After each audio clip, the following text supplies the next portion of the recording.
उस्मान रज़ियल्लाहु तआला अन्हु हयादार इंसान हो, हयादार इंसान। रसूल फरमाइंदा अरहमु बि उम्मती मिन उम्मती अबू बकर व अशद्दुहुम फी दीनिल्लाहि उमर। फरमाइंदा सब खां वधीक मुंहिंजी उम्मत जो जेको रहमदल इंसान आहे उहो अबू बकर सिद्दीक़ आहे। व अशद्दुहुम फी दीनिल्लाहि उमर, ऐं मुंहिंजे इन अल्लाह जे दीन में मुंहिंजे सहाबा मां जेको सख़्त तरीन सहाबी आहे ऐं ताक़तवर आहे, जुरतमंद आहे, उहो उमर बिन ख़त्ताब आहे। व अस्दक़ुहुम हयान उस्मान, सभिनी खां वधीक हयादार जेको सहाबी आहे उहो उस्मान गनी आहे। व अक़ज़ाहुम अली, सब खां वधीक जेको सही फ़ैसिला करण वारो मुंहिंजो सहाबी आहे उहो हज़रत अली बिन अबू तालिब आहे। फरमाया अफ़रज़ुहुम ज़ैद बिन साबित, ऐं इल्म मीरास में अल्लाह ताला जे मुंहिंजे सहाबी खे इल्म मीरास जो मौक़ो अता कयो आहे, महारत अता कई आहे, उहो ज़ैद बिन साबित आहे। व अअलम बिल हलाल वल हराम मुआज़ बिन जबल,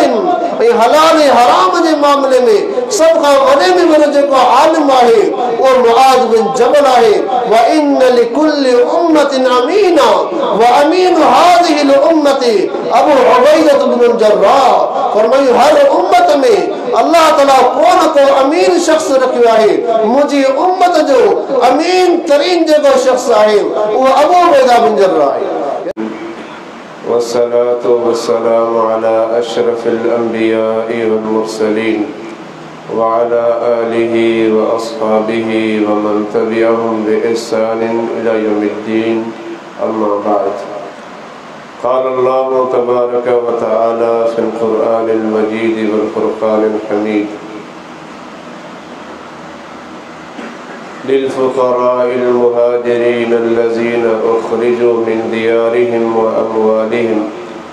यब्तगूना फ़ज़लन मिनल्लाहि व रिज़वाना व यंसुरूना अल्लाह व रसूलहु उलाइका हुमुस सादिक़ून। अज़ीज़ दोस्तों, अॼु असां तव्हांजे लाइ हिन ॻोठ वारनि जे लाइ इंतिहाई ख़ुशीअ जी ॻाल्हि आहे जो अल्लाह ताला जो ही अज़ीम शान घर पाए तकमील ते पहुतो आहे ऐं जंहिंजो अॼु इफ़्तिताह थी रहियो आहे। अल्लाह सुब्हानो ताला खां दुआ घुरूं था त अल्लाह ताला हिन पंहिंजे घर खे क़यामत ताईं शादो आबाद रखे ऐं जिन मुआमिलीन हिन घर में हणा वणा महिनत कई आहे, जफ़ाकशी कई आहे, पंहिंजी जानी ऐं माली कोशिशूं हिन मस्जिद में सर्फ़ कयूं आहिनि, अल्लाह ताला सभिनी जी काविशुनि खे क़बूली जो शरफ़ अता फ़रमाए। ही ज़ुल्हज जो महीनो रवां दवां आहे ऐं ज़ुल्हज जे महीने में एक अज़ीम शहादत जिनजो तस्करो कयो वञे थो। उन शहादत मां मुराद पैगम्बर अलैहिस्सलातु वस्सलाम जो जान निसार सहाबी ऐं पैगम्बर अलैहिस्सलातु वस्सलाम जो प्यारो न्याणो ऐं मुसलमाननि जो ख़लीफ़ो सैयदना उस्मान रज़ी अल्लाह तआला अन्हु जी शहादत जा ॾिहाड़ा बि हिन ज़ुल्हज जे महीने में ही बर्पा थिया हुआ। अल्लाह तबारक व तआला दुनिया जे अंदरि सब खां वॾे में वॾो मक़ाम, वॾे में वॾो शरफ़, वॾे में वॾो एज़ाज़ जेकॾहिं रखियो आहे उहो नबूवत जो दर्जो आहे। पूरी दुनिया जे अंदरि सब खां आला तरीन जेको दर्जो आहे उहो पैगम्बरी जो दर्जो आहे। अल्लाह ताला जे इंसान खे चूंडे नबूवत अता करे, पैगम्बरी अता करे, इहो दुनिया जे अंदरि तमामु आला तरीन दर्जो आहे। ऐं नबूवत खां पोइ सब खां आला तरीन दर्जो इहो आहे त अल्लाह ताला के इंसान खे के पैगम्बर जो सहाबी साथी बनाए। इहो नबूवत खां पोइ आला दर्जो आहे। इहो दर्जो अल्लाह ताला सहाबा किराम खे अता कयो। सैयदना उस्मान रज़ी अल्लाह ताला अन्हु बि रसूलुल्लाह सल्लल्लाहु अलैहि वसल्लम जो जान निसार सहाबी है। ऐं सहाबन जे बारे में अहल सुन्नत वल जमात जो अक़ीदो आहे जेके भी सहाबा आहिनि सब जन्नती आहिनि। जिन रसूलुल्लाह सल्लल्लाहु अलैहि वसल्लम के ईमान जी हालत में ॾिठो आहे ऐं ईमान जी हालत में हिन दुनिया मां अलविदा करे विया, उहे सभई सहाबी जन्नती आहिनि। रसूलुल्लाह सल्लल्लाहु अलैहि वसल्लम जिन फरमाईंदा लन तमस्सन नार मन रआनी वला रआ मन रआनी। फरमायो जहन्नम जी बाहि उन माण्हू खे हरगिज़ कोन छुहंदी जे माण्हूअ मूंखे ईमान जी हालत में ॾिठो आहे, ऐं उन माण्हूअ खे बि जहन्नम जी बाहि हरगिज़ कोन छुहंदी जे माण्हूअ मुंहिंजे सहाबा खे ईमान जी हालत में ॾिठो आहे। यानी इन हदीस में मालूम थियो जे इमामुल अंबिया सां गॾु ज़िंदगी गुज़ारी, जे रसूलुल्लाह सल्लल्लाहु अलैहि वसल्लम खे ईमान जी हालत में ॾिठो, जे पैगंबर अलैहिस्सलातु वस्सलाम ते कलमो पढ़ियो,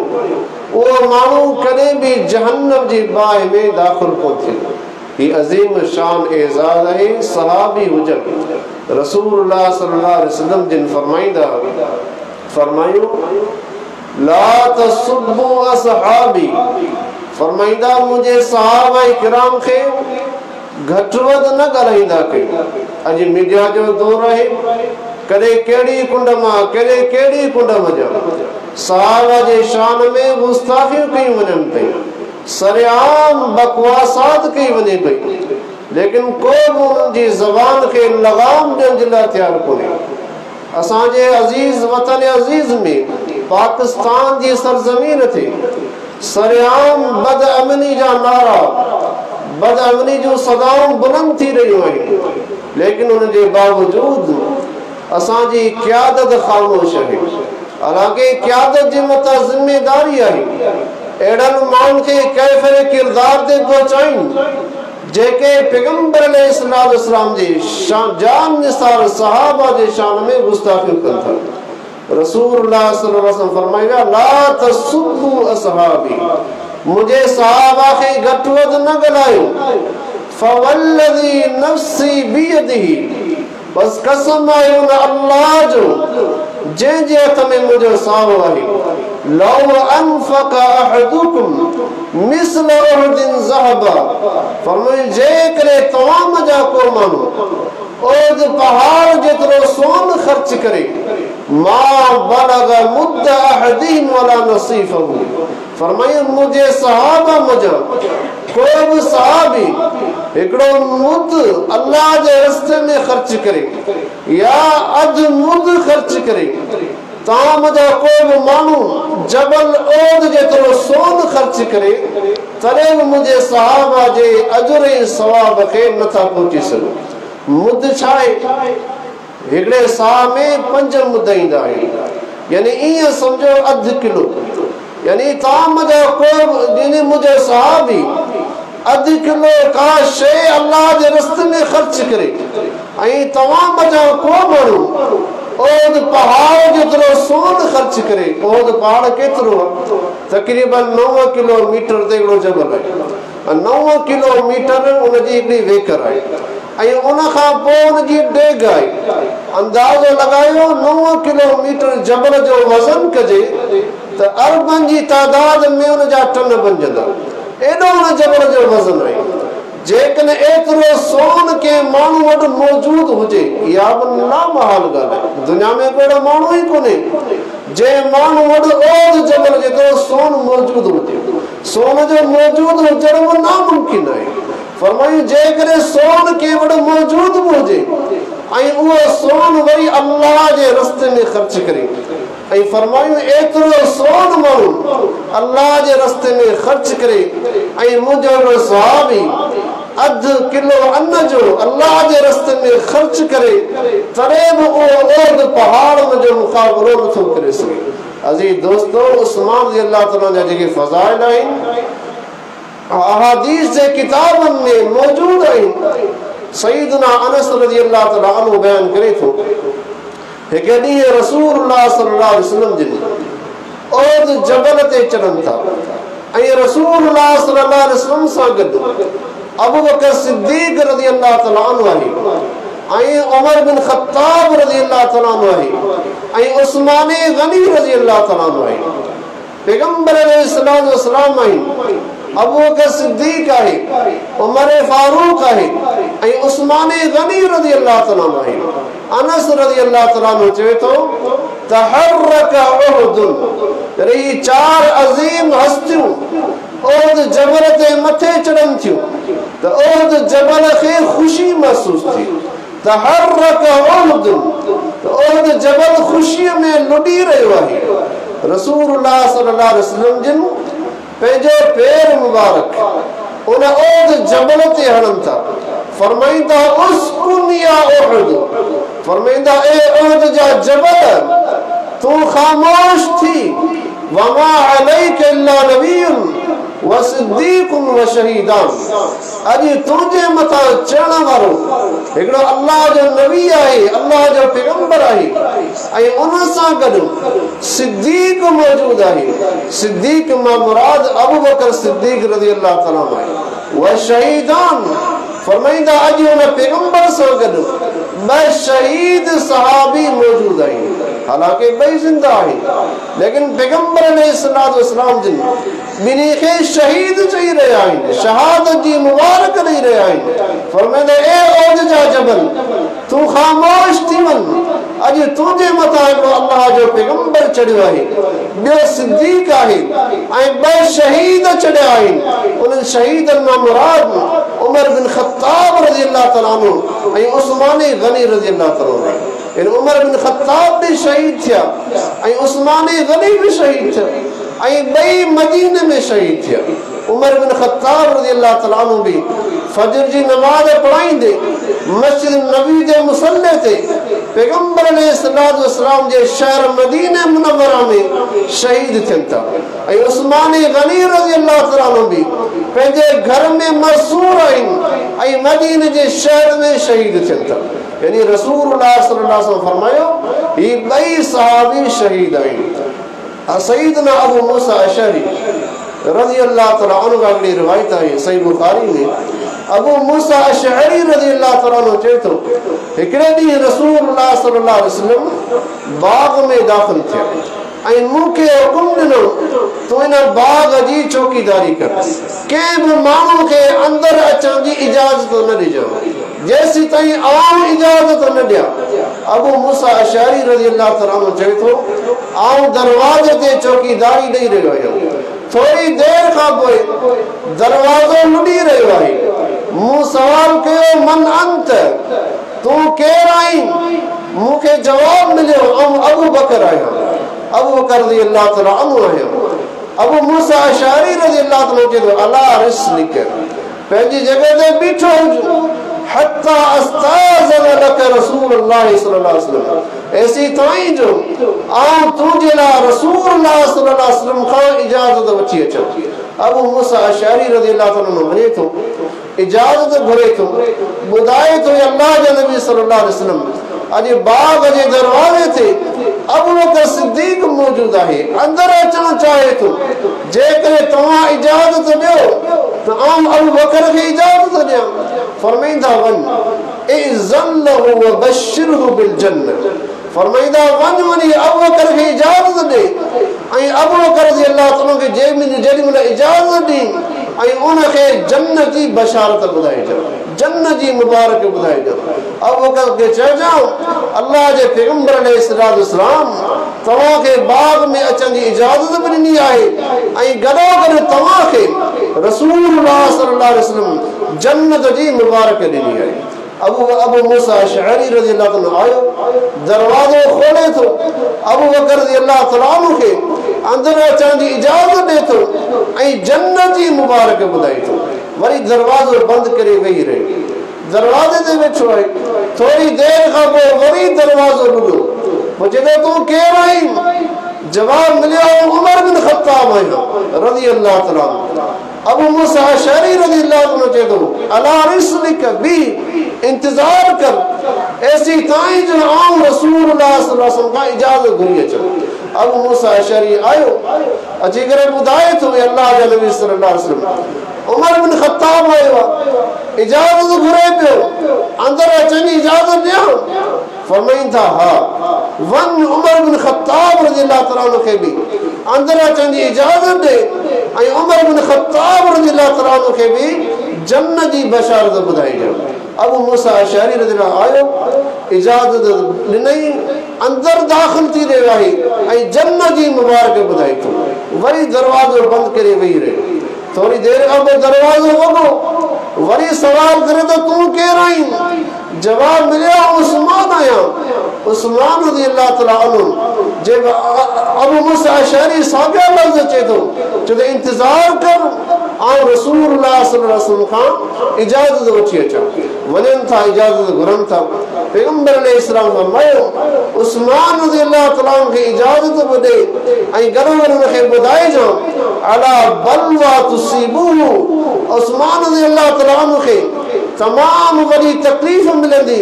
उन तकलीफ़ मिलण खां पोइ उनखे जन्नत जी मुबारक रही उन जे लाइ जन्नत जी बशारत आहे। अबू मूसा अशअरी रज़ियल्लाहु अन्हु आयो उस्मान गनी रज़ियल्लाहु तआला अन्हु खे ॿुधाए थो रसूलुल्लाह सल्लल्लाहु अलैहि वसल्लम इजाज़त बि ॾिनी आहे ऐं जन्नत जी मुबारक बि ॾिनी आहे ऐं गॾो गॾु फरमायो अथनि तव्हांखे हिकिड़ी वॾी तकलीफ़ महसूस थींदी वॾी तकलीफ़ मिलंदी उन तकलीफ़ मुराद उस्मान रज़ियल्लाहु तआला अन्हु जी शहादत आहे। उस्मान रज़ियल्लाहु अन्हु जी शहादत जो वाक़ियो बि अलमनाक वाक़ियो आहे। उस्मान रज़ियल्लाहु तआला अन्हु खे रसूलुल्लाह सल्लल्लाहु अलैहि वसल्लम बशारत ॿुधाई फरमाईंदा व इन कमसकल्लाहु बिक़मीसिन व अरादल मुनाफिकून अन युनाज़िऊहु मिनक फला तखलअहु। फरमाईंदा ए उस्मान अल्लाह ताला तव्हांखे हिकिड़ी कमीस पाराईंदो ऐं मुनाफ़िक चाहींदा इहा कमीस तोखां खसे वठनि फला तखलअहु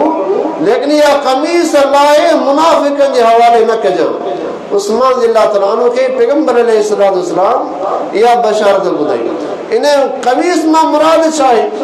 इन कमीस मां मुराद खिलाफ़त आहे। उस्मान रज़ियल्लाहु तआला अन्हु खे ॿुधायूं तव्हांखे अल्लाह ताला ख़लीफ़ो बणाईंदो तव्हां मुस्लमाननि जा ख़लीफ़ा थींदो ऐं मुनाफ़िक चाहींदा त तव्हांखे खिलाफ़त हटायो वञे लेकिन तव्हां पंहिंजी खिलाफ़त ते बरक़रार रहिजो। इन मुनाफ़िकनि जी चालबाज़ी प्रोपेगंडा जे करे तव्हां खिलाफ़त न छॾिजो। उस्मान रज़ियल्लाहु तआला अन्हु हदीस खे पूरी ज़िंदगी यादि रखियो ऐं इन हदीस ते अमल करे ॾेखारियो। साहब जो ईमान हो अक़ीदो ऐं नज़रियो रसूलुल्लाह सल्लल्लाहु अलैहि वसल्लम जे ज़बान मां जेके बि लफ़्ज़ निकिरनि उन ते अमल करणो आहे। उस्मान रज़ियल्लाहु तआला पूरी ज़िंदगी इन हदीस जी पासदारी कंदो रहियो। उहो टाइम आयो वक़्तु आयो उस्मान रज़ियल्लाहु तआला खे खिलाफ़त मिली मुस्लमान जो ख़लीफ़ो थियो ऐं मुनाफ़िकनि जी प्रोपेगंडा बि शुरू थी। उस्मान रज़ियल्लाहु तआला अन्हु जा जेके फ़ज़ाइल आहिनि उन हवाले सां कुझु रोशनी विझूं। अल्लाह ताला क़ुरान मजीद में बि आयत नाज़िल कई आहे लक़द रज़ियल्लाहु अनिल मुमिनीन इज़ युबाइऊनक तहत अश-शजरा फ़अलिम मा फ़ी क़ुलूबिहिम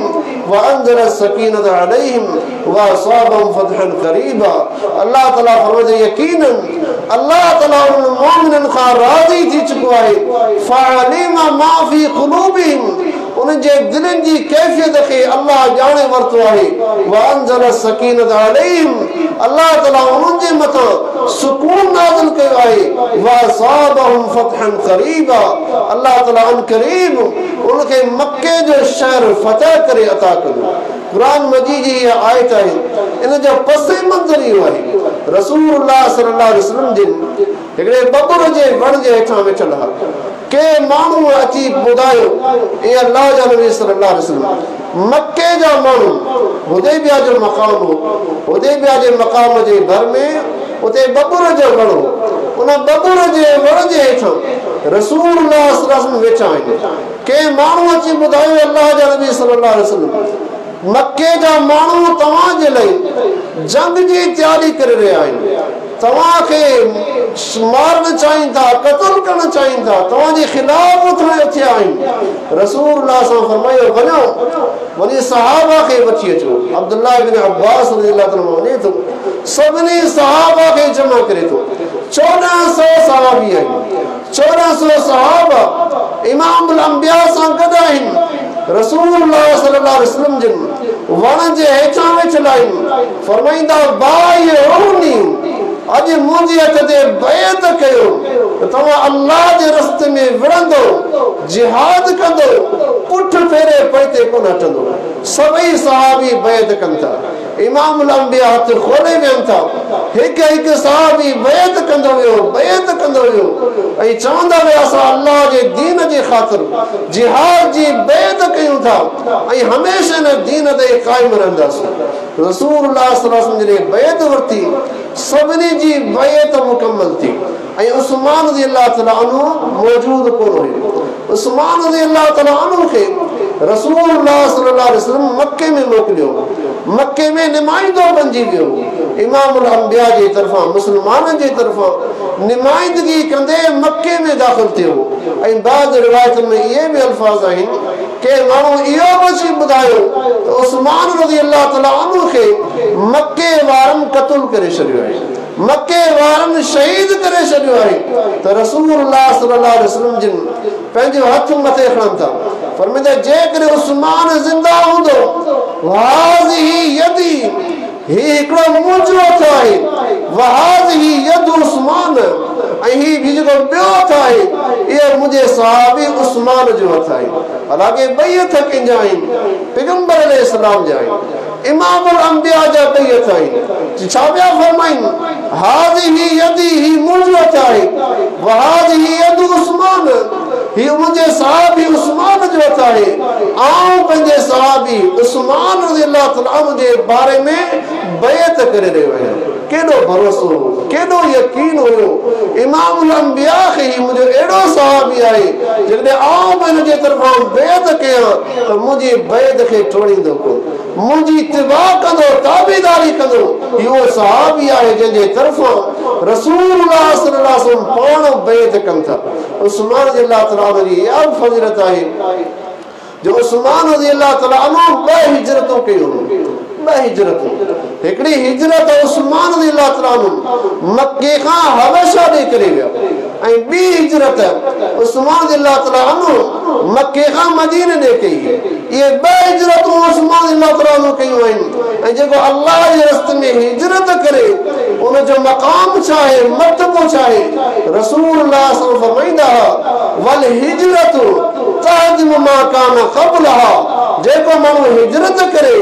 अल्लाह जे दीन जे ख़ातिर पंहिंजो इलाइक़ो वतन छॾे हलियो वञे ॿिए इलाइक़े में पंहिंजे दीन खे बचाइण जे लाइ, फरमाई वल हिजरतु तहदिमु मा कान क़ब्लहा। इन हिजरत करण जे करे अल्लाह तआला मुंहिंजा सभई गुनाह माफ़ करे छॾींदो। जेके बि साबिक़ा गुनाह आहिनि इन हिजरत जे करे अल्लाह तआला माफ़ करे छॾींदो। उस्मान रज़ियल्लाहु तआला जी ॿी बि फज़ीलत आहे। उस्मान रज़ियल्लाहु तआला अन्हु पैगंबर अलैहिस्सलातु वस्सलाम जो न्याणो आहे ऐं न्याणो बि एॾो अज़ीम न्याणो आहे जो उस्मान रज़ियल्लाहु तआला जे घर में रसूलुल्लाह सल्लल्लाहु अलैहि वसल्लम जो 2 न्याणियूं आहिनि। हिकिड़ी अम्मा रुक़ैया रज़ियल्लाहु तआला अन्हा, ॿी उम्मे कुलसूम। रुक़ैया रज़ियल्लाहु तआला अन्हा सां पहिरीं निकाह थियो, उहा इमामुल अंबिया जी न्याणी आहे। और रुक़ैया रज़ियल्लाहु तआला अन्हा गुज़ारे वई। उनजी वफ़ात खां पोइ रसूलुल्लाह सल्लल्लाहु अलैहि वसल्लम ॿी न्याणी उस्मान रज़ियल्लाहु खे परणाए ॾियनि था, उनजो नालो उम्मे कुलसूम आहे। ही 2 न्याणियूं इमामुल अंबिया जूं आहिनि ऐं घरवारियूं आहिनि उस्मान रज़ियल्लाहु तआला जूं। इन जे करे उस्मान रज़ियल्लाहु तआला जो लक़ब मशहूर थियो ज़ुन्नुरैन। ज़ुन्नुरैन उस्मान जो लक़ब आहे। उहो सिर्फ़ पैगंबर अलैहिस्सलातु वस्सलाम जी 2 न्याणियुनि जे करे आई। रसूलुल्लाह जूं 2 न्याणियूं, इमामुल अंबिया जूं 2 न्याणियूं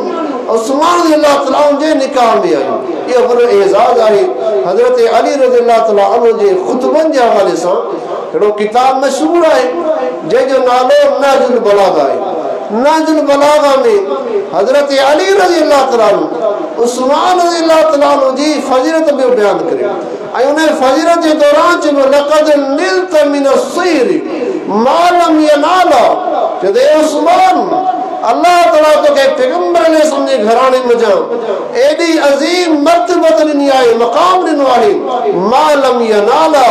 वो मकाम ना मुखे मिलो ना अबू बकर सिद्दीक के मिलो ना ही वो मकाम उमर फारूक के मिलो केड़ो मकाम है जे तरफ हजरत अली में इशारो करे वो मकाम ही है हजरत उस्मान जे घर में पैगंबर ने इस्लाम समझो बनियानी हुई हजरत अली में न्याणो हो हजरत अली जे घर में एक न्याणी आई आई उस्मान रजी अल्लाह अन्हु जे निकाह में इमाम अल अंबिया जो बनियानी हुई ये मकाम फजीलत है उस्मान अल्लाह तआला जो बियो भी मकाम है बियो भी मर्तबो है तो उस्मान अल्लाह तआला अन्हु हयादार इंसान हो हयादार इंसान रसूल अल्लाह फरमाइंदा अरहम बि उम्मती मिन उम्मती अबू बकर व अशद्द फी दीन अल्लाह उमर फरमाइंदा सब खां वधीक मुझी उम्मत जो जेको रहमदल इंसान है वो अबू बकर सिद्दीक है व अशद्द फी दीन अल्लाह उमर आई मुझे इन अल्लाह के दीन में मुझे सहाबा में जेको सख्त तरीन सहाबी है आई ताकतवर है जुरतमंद है वो उमर बिन खत्ताब है व अस्दकुहुम हयान उस्मान सबरी का वधीक हयादार जेको सहाबी है वो उस्मान गनी है व अक़ज़ाहुम अली सब का वधीक जेको सही फैसला करवर मुझे सहाबी है वो हजरत अली इब्न अबू तालिब है फरमा अफरजुहुम ज़ैद बिन साबित आई इल्म मीरास में अल्लाह तआला जे मुझे सहाबी के इल्म मीरास जो मौको अता कयो है महारत अता की है वो ज़ैद बिन साबित है व अलम बिल हलाल वल हराम मुआज बिन जबल ऐ हलाल हराम जे मामले में सब का वडे में वडो जेको आलिम है वो मुआज बिन जबल है व इन लिकुल्लि उम्मतिन अमीना व अमीन हादिहि ल उम्मती अबू उबैदा बिन जर्राह फरमाई हर उम्मत में अल्लाह तआला कौन को अमीन शख्स रखियो है मुझी उम्मत जो अमीन तरीन जेको शख्स है वो अबू उबैदा बिन जर्राह है यानी रसूलुल्लाह सल्लल्लाहु अलैहि वसल्लम हदीस में उस्मान रज़ी अल्लाह तआला रज़ी हया के बयान किया व अस्तकुम हयान उस्मान रज़ी अल्लाह तआला हयादार सहाबी है लेकिन ये रसूलुल्लाह सल्लल्लाहु अलैहि वसल्लम हुजर में वेठा है अबू बकर सिद्दीक रज़ी अल्लाह मुलाकात जलायो इमाम अल अंबिया जी वेठा नहीं वेठा वरी उमर बिन खत्ताब आयो पैगंबर अलैहिस्सलाम सागी कंडीशन में वेठा थोड़ी देर का वो उस्मान गनी आयो रसूलुल्लाह सल्लल्लाहु अलैहि वसल्लम पंहिंजे कपड़न के सही कन था सोने अंदाज में सोने अंदाज हयत में इमाम अल अंबिया सही नमूने सां वेहन था उम्मुल मोमिनीन आयशा सिद्दीका रज़ियल्लाहु तआला अन्हा सवाल कयो ये अल्लाह के नबी सल्लल्लाहु अलैहि वसल्लम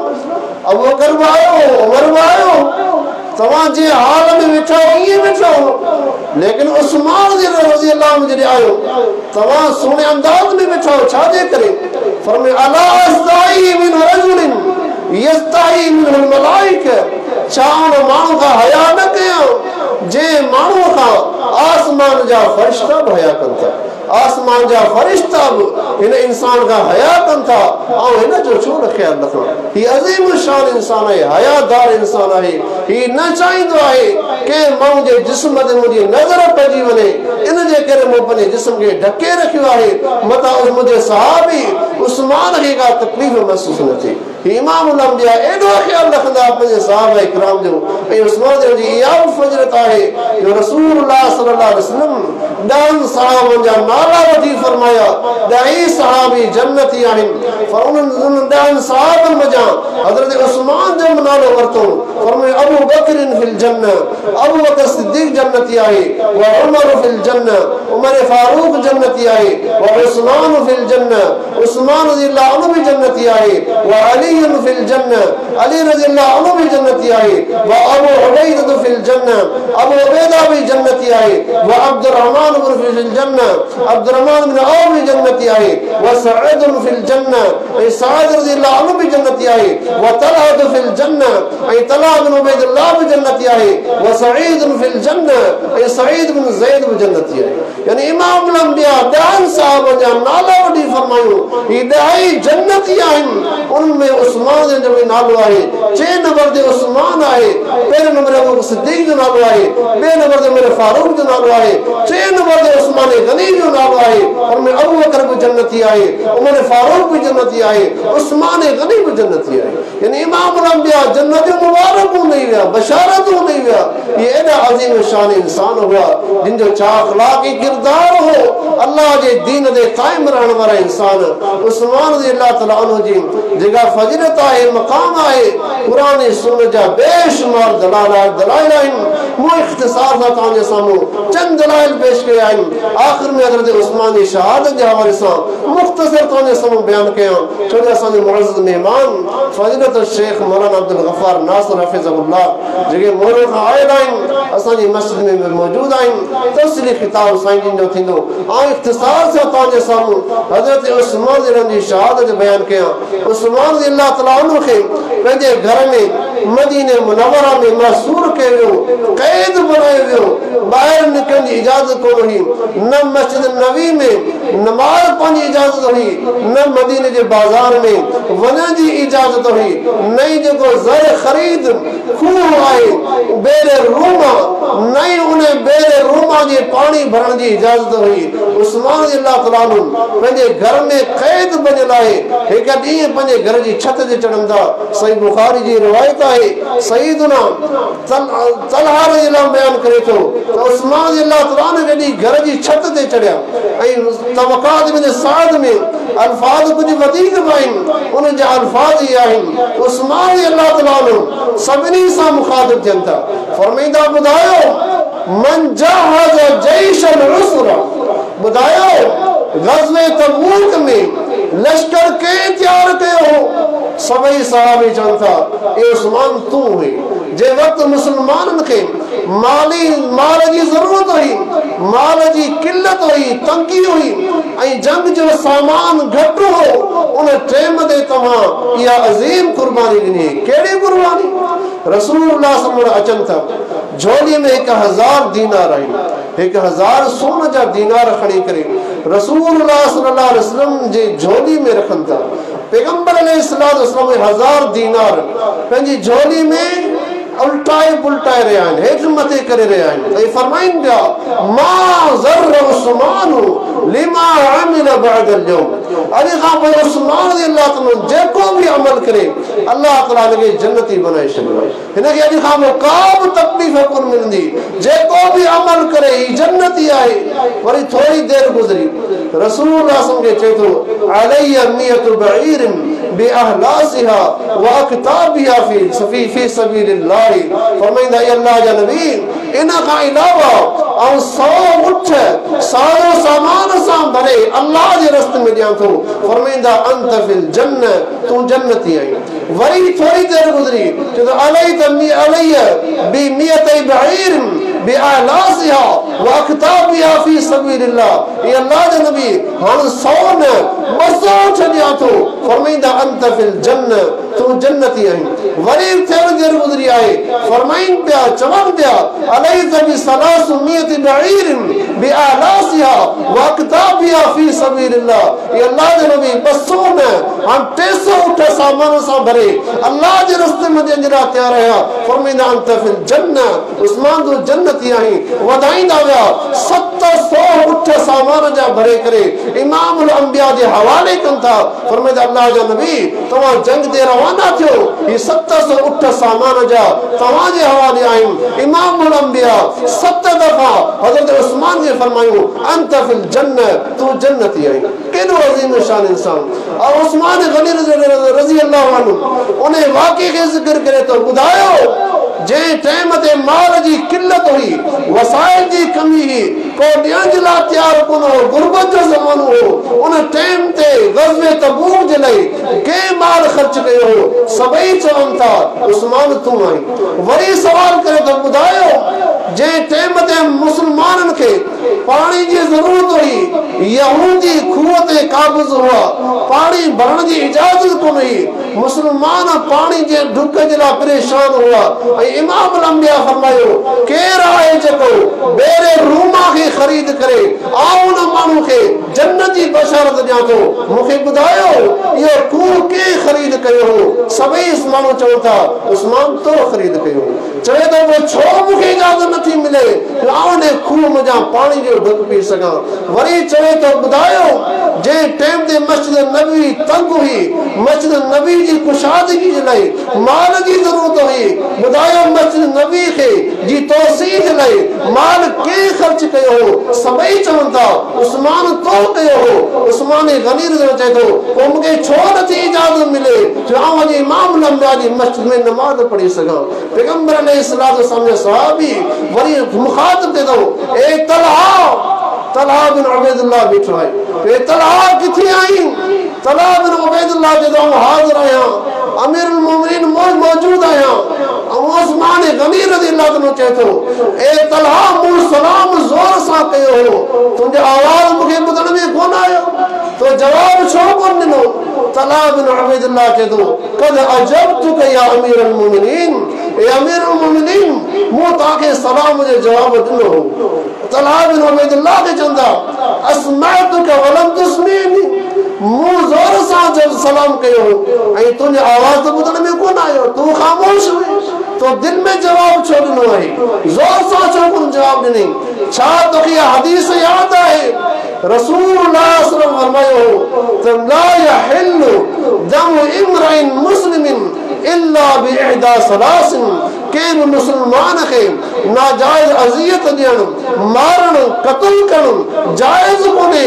इल्ला बिइहदा सलासिन सिवाय टिन ॻाल्हियुनि जे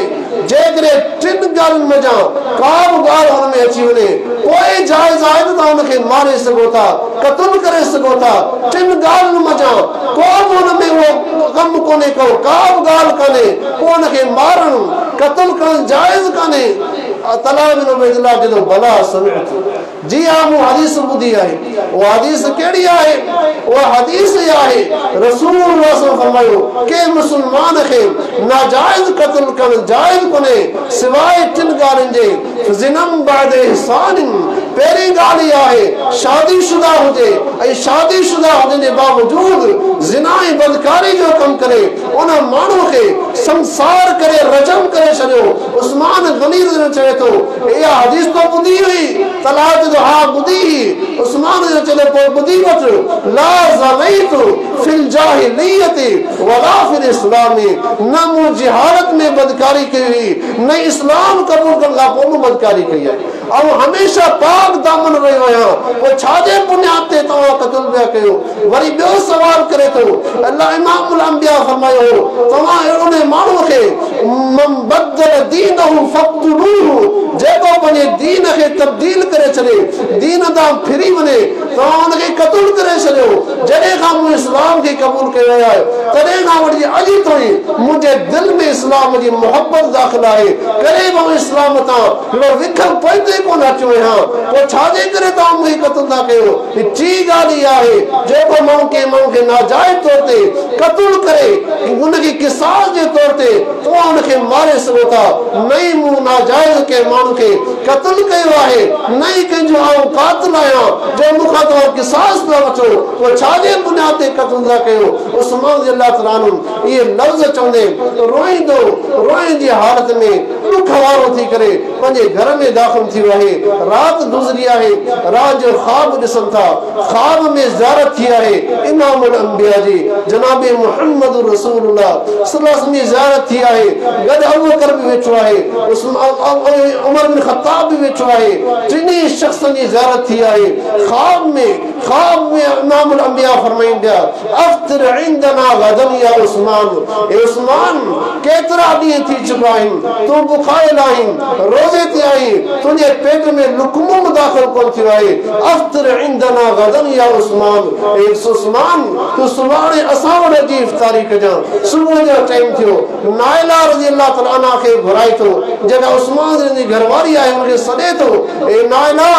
अजी मुझे जिंदगी जो आखिरी दी आहे नाइला रज़ी अल्लाह तआला ना चवे थी छाजे करे आखिरी दिहाड़ो आहे छा थियो आहे जब मुराद ख्वाब ॾिठो आहे ख्वाब में इमाम अंबिया जी ज़ियारत थी आहे अबू बकर सिद्दीक़ उमर फारूक जी ज़ियारत थी आहे उन्हनि मूंखे चयो आहे अफ्तर इंदना गदन सुभाणे असां वटि अची इफ्तारी कजां असां वटि अची रोज़ो खोलजां ऐं सम्झी चुको आहियां ही मुंहिंजी ज़िंदगी जो आख़िरी ॾींहुं आहे हाणे हिन दुनिया खे छॾे हलियो वेंदुसि नाइला रज़ी अल्लाह तआला चए थी ईअं कोन थो थी सघे तूं कीअं थो इहा ॻाल्हि करीं चए थो वञ क़ुरान मजीद खणी आ नाइला रज़ी अल्लाह तआला क़ुरान मजीद खणी आई आहे उस्मान रज़ी अल्लाह तआला क़ुरान मजीद पढ़ी रहियो आहे क़ुरान मजीद पढ़ण जे दौरान बाग़ी घर में दाख़िल थियनि था घर में दाख़िल थी करे उस्मान रज़ी अल्लाह खे तलवार हणण जी कोशिश कनि था उस्मान रज़ी अल्लाह खे जीअं तलवार लॻे थी त उस्मान रज़ी अल्लाह जे जिस्म जा रत जा फुहारा वहनि था नाइला रज़ी अल्लाह तआला दाऊं करे छॾण जी कोशिश कई आहे पंहिंजो हथ अॻियां करे थी हथ ते तलवार लॻे थी नाइला रज़ी अल्लाह तआला जे हथ जूं आङुरियूं वढिजी वञनि थियूं उस्मान रज़ी अल्लाह जे सीने में खंजर हयां विया ऐं चेहरे खे ज़ख्मी कयो वियो ऐं रत जो फुहारो किरे थो क़ुरान मजीद जी आयत ते तुर्की जो शहर इस्तांबुल आहे इस्तांबुल जे शहर में अॼु म्यूज़ियम क़ाइमु आहे जॾहिं तुर्की सऊदी अरब जे बरे सऊदी अरब में क़ाबिज़ हुआ उन टाइम जेके भी सऊदी अरब जे अंदरि जेके क़दीम ज़माने जी शयूं हुयूं सभई खणी पंहिंजे मुल्क मुंतक़िल कयूं हुयूं उन्हनि जे तुर्की जे शहर इस्तांबुल जे अंदरि हिकिड़ो ममाद छायो आहे उन जे अंदरि हिकिड़ो क़ुरान मजीद मौजूद आहे उन क़ुरान मजीद ते उस्मान रज़ी अल्लाह तआला जे रत जे फुड़नि जा निशान आहिनि उन उहा कहिड़ी आयत आहे जंहिं आयत ते उस्मान रज़ी अल्लाह तआला जे रत जा फुड़ा किरिया उहा आयत इहा आहे अल्लाह तआला फरमाए थो क़ुरान मजीद पढ़ंदो रहियो क़ुरान मजीद तिलावत जारी ही फसयकफीकहुमुल्लाहु व हुवस समीउल अलीम ए उस्मान बस अल्लाह तव्हांजे लाइ काफ़ी आहे अल्लाह तआला ॾिसंदड़ आहे ॼाणंदड़ आहे ॿुधंदड़ आहे सभु शयूं तव्हांजी ॿुधी रहियो आहे नाइला रज़ी अल्लाह तआला चए थी उस्मान बाग़िन जो हमिलो आहे क़ुरान खे छॾे ॾे नाइला रज़ी अल्लाह तआला खे चवे थो ए नाइला आख़िरी ॾियारा आहिनि आख़िरी लम्हा आहिनि क़ुरान खां मुंहुं न फेराए क़ुरान पढ़ंदो इन शहादत जी जो मौत अल्लाह नसीब फरमायो वरी पंहिंजे यारनि सां मुलाक़ात थी आहे अबू बकर सिद्दीक़ उमर फारूक सां मुलाक़ात थी इहो ज़ुल्हज जो महीनो हो इहो अलमनाक वाक़ियो आहे सहाबा किराम जी शहादत जा वाक़िया हर वाक़ियो अलमनाक आहे जेके बि सहाबी शहीद थिया असां अहले सुन्नत वल जमात जो ईमान आहे सभई सहाबी जेके बि शहीद थिया सभु जन्नती आहिनि सभ खां पहिरीं इस्लाम में शहीद थियण वारी औरत आहे सुमैया रज़ी अल्लाह तआला असांजो ईमान आहे अम्मार इब्न यासिर जी वालिदा सुमैया रज़ी अल्लाह तआला भी जन्नती आहे ग़ज़वे उहद में इमामुल अंबिया जो सगो चाचो हमज़ा रज़ी अल्लाह तआला शहीद थियो आहे ऐं ॿिया बि करोड़ 70 सहाबी शहीद थिया आहिनि असांजो ईमान आहे सभु सहाबी जन्नती आहिनि इमामुल अंबिया जो न्याणो हज़रत अली मुर्तज़ा रज़ी अल्लाह तआला कूफे जे शहर में अब्दुर्रहमान बिन मुल्जिम खारजी जे हथां रमज़ान जे महीने जे अंदरि बाबरकत महीने में शहीद थियो हुयो असांजो ईमान आहे हज़रत अली भी जन्नती आहे अहिड़ी तरह कूफे जे शहर में करबला जे मैदान ते हज़रत हसन रज़ी अल्लाह तआला खे शहीद कयो वियो आहे असांजो ईमान आहे हज़रत हुसैन रज़ी अल्लाह खे शहीद कयो आहे हुसैन रज़ी अल्लाह भी जन्नती आहे उमर इब्न ख़त्ताब खे मदीने जे शहर में शहीद कयो उमर इब्न ख़त्ताब भी जन्नती आहे जेके भी सहाबी शहीद थिया सभई जन्नती आहिनि शहीदनि जा मातम कोन मल्हाइबा आहिनि शहीदनि ते इंसान ख़ुशी करे सघे थो ॾुख नथो करे शहादत जो मौत हिकु एज़ाज़ आहे शरफ़ आहे जॾहिं सहाबी शहीद थींदा हुआ हिक ॿिए खे मुबारक घुरींदा हुआ हनी अल्लाहु बिल जन्नत हनी अल्लाहु बिल जन्नत हनी अल्लाहु बिल जन्नत उनखे जन्नत जी मुबारक आहे उनखे जन्नत जी मुबारक आहे उहे जन्नती आहिनि शहीद ज़िंदा आहिनि अल्लाह ताला फरमाईंदो तव्हांखे ख़बर कान्हे शहीद कीअं ज़िंदा आहिनि उहे अल्लाह वटि ज़िंदा आहिनि अल्लाह ताला उनखे खाराए पियो उनखे प्यारे पियो उनजा वॾा मर्तबा मक़ाम आहिनि अल्लाह ताला खां दुआ आहे मूंखे तव्हां सभिनी खे सहाबा जे नक्शे कदम ते हलण जी तौफ़ीक़ अता फरमाए ही सहाबा इकराम जा वाक़िया असांजे लाइ सबक़ सम्झाइणा आहिनि वो दीन जी ख़ातिर अल्लाह जे दीन जी ख़ातिर शहादतुनि जा मौत ॾेई करे असांखे सम्झाए विया तव्हांजी जान बि तव्हांजी कान्हे उन अल्लाह जी ॾिनल आहे जॾहिं अल्लाह जो अमर अचे वरी जान पेश करणी पए तॾहिं बि पेश करण जे लाइ पोइ ते न हटिजो तव्हांजो माल बि अल्लाह जो आहे सहाबा जी पूरी ज़िंदगी असां नमूनो आहे उहे सहाबी पंहिंजा इलाइक़ा छॾीनि था और मिठ माइट पंहिंजे मिठ माइट खे कीअं छॾींदो लेकिन सहाबा पंहिंजे मिठनि माइटनि खे छॾियो रिश्तेदारनि खे छॾियो पंहिंजा बनियूं ॿार छॾिया पंहिंजा वतन छॾिया पंहिंजा शहर छॾिया एतिरे क़दुर जो पंहिंजे औलाद बि छॾे हलिया आया पंहिंजी घरवारियूं छॾे हलिया आया तॾहिं तनहा इमामुल अंबिया जी मोहब्बत में हिजरत करे मदीने में रवाना थी विया इहे असांजे लाइ सबक़ आहिनि सम्झाणो आहिनि असां उन अल्लाह जा बाना आहियूं उन अल्लाह जे दीन खे असां बि क़बूल कयो आहे जंहिं दीन खे सहाबा क़बूल कयो असां बि ईअं ज़िंदगी गुज़ारियूं जीअं सहाबा जी ज़िंदगी ही अल्लाह ताला ईमान जी ज़िंदगी नसीब फरमाए फितरनि खां अल्लाह ताला महफूज़ रखे हर सहाबी जन्नती आहे अल्लाह ताला असां सभिनी खे सहाबा जी जमात सां गॾु जन्नतुल फिरदौस जी आला नेमत नसीब फरमाए इमामुल अंबिया जे साथ में अल्लाह ताला असांखे जन्नती बनाए अक़ूलु क़ौली हाज़ा व आख़िर दअवाना अल्हम्दुलिल्लाह।